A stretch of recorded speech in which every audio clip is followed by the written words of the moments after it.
Hey, if you've been using CapCut and noticed that GPU acceleration isn't working, yeah, it can really slow down your editing. Don't worry though, in this guide, I'll show you how to fix it so your GPU does the heavy lifting again. First, make sure your CapCut app is updated to the latest version. Outdated versions often have bugs that prevent GPU acceleration from working properly.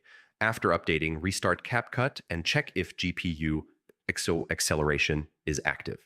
Next, make sure your graphics card supports GPU acceleration. CapCut uses modern GPUs from NVIDIA, AMD, or Intel.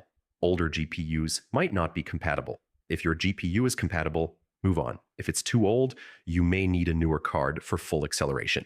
In CapCut, go to Settings, Arrow Preferences, Arrow GPU Acceleration. Make sure it's turned on.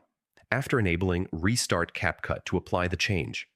Outdated graphics drivers are a common reason GPU acceleration fails. Go to your GPU manufacturer's website, NVIDIA, AMD, or Intel, and download the latest drivers. Restart your computer after installing the driver, then open CapCut again. Sometimes other apps using the GPU can interfere. Close unnecessary apps like browsers, video players, or games while using CapCut. This frees up GPU resources for CapCut to run smoothly. So yeah, updating CapCut, checking GPU compatibility, enabling GPU acceleration, updating drivers, and closing background apps usually fixes this issue. Try these steps and your edits should render much faster.